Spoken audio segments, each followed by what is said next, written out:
فتنۃ الہندوستان کے دہشت گردوں کا بلوچستان کی ترقی کے خلاف عوام دشمن ایجنڈا ایک بار پھر بے نقاب ہو گیا۔ تجارت کی غرض سے سرانان بلوچستان آنے والے 5 غیر مقامی مزدوروں کو فتنۃ الہندوستان نے بے دردی سے شہید کر دیا۔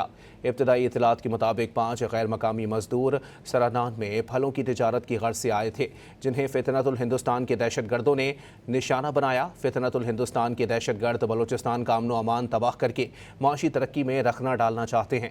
تجارتی سرگرمیوں، ٹرانسپورٹ اور ترقیاتی منصوبوں پر حملے بلوچستان کے عوام کو روزگار اور معاشی مواقع سے محروم کرنے کی سازش ہے۔ فتنۃ الہندوستان کے دہشت گرد اس سے قبل بھی معصوم شہریوں کو نشانہ بنا کر علاقے میں خوف و ہراس پھیلانے کی مذموم کوشش کرتے رہے ہیں۔ اسی پر بات کریں گے۔ رکن بلوچستان اسمبلی فرح عظیم صاحبہ اس وقت ہمارے ساتھ موجود ہیں۔ بہت شکریہ فرح عظیم صاحبہ، آپ نے اپنا قیمتی وقت عنایت کیا۔ فرح عظیم صاحبہ، بتائیے گا کیا کہیں گی اس تمام تر صورتحال کے اوپر؟ یعنی بلوچستان کو نو گو ایریا بنانے کی ایک سازش ہو رہی ہے، لیکن حکومت یا پھر عوام جو ہے وہ اس کو کامیاب نہیں ہونے دے رہی۔ بسم اللہ الرحمن الرحیم۔ جی، سب سے پہلے تو میں مذمت کرتی ہوں ایسے تمام واقعات کی، اور اس کے ساتھ ساتھ جی بالکل انشاءاللہ آپ دیکھیں گے کہ یہ پاکستانی قوم، اس پہ جب بھی کوئی مشکل وقت آیا ہے فورسز نے اور عوام نے مل کے اس کا مقابلہ کیا ہے، اور اس بار بھی آپ دیکھیں گے۔ دیکھیں، اس قسم کے واقعات ایکسپیکٹڈ تھے، کیونکہ جب بھی پاکستان یا بلوچستان آپ دیکھیں ترقی کا جو عمل ہے وہ تیز ہوتا ہے، اور اب تو بلکہ میں نے کچھ پروگرامز میں یہ بات کی بھی ہے کہ جب سے پاکستان کا مکہ ایگریمنٹ سائن ہوا ہے، یہ بہت بڑی کامیابی ہے۔ یہ ہمارے دشمن کو اتنے آرام سے یہ کامیابی ہضم ہونے والی نہیں ہے۔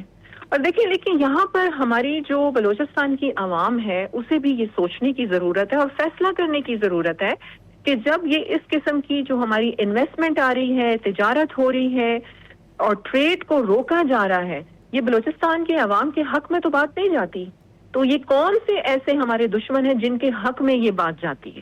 اور پھر یہاں آپ دیکھیں کہ بی ایل اے ہے، بی ایل ایف ہے یا بی وائی سی ہے، یہ بہت پروپیگنڈا کرتے ہیں کہ جی ہم بلوچستان کی ترقی یا بلوچوں کے حقوق کی جنگ لڑ رہے ہیں۔ تو اب آپ دیکھیں کہ جب بلوچستان میں ترقی ہوتی ہے یا بلوچستان میں کوئی انویسٹمنٹ آتی ہے تو یہی عناصر انہیں نشانہ بناتے ہیں۔ اب آپ یہاں پر پچھلے دنوں آپ نے دیکھا ہوگا کہ نوشکی میں ایک واقعہ ہوا تھا کہ ایک ماں کو اس کی 17 سالہ بچی کے ساتھ اس کے گھر میں گھس کے شہید کیا ہے بی ایل اے نے۔ پہلے تو یہ بہت پروپیگنڈا کرتے تھے کہ ہمارے بلوچوں کی چادر اور چار دیواری کی وائلیشن ہوتی ہے۔ اب یہ کس قسم کے بلوچ ہیں؟ انہیں بلوچ بھی نہ کہا جائے، یہ دہشت گرد ہیں اور ان کا کسی مذہب سے تعلق نہیں ہے۔ جی بہت شکریہ فرح صاحبہ ڈان نیوز سے گفتگو کرنے کے لیے۔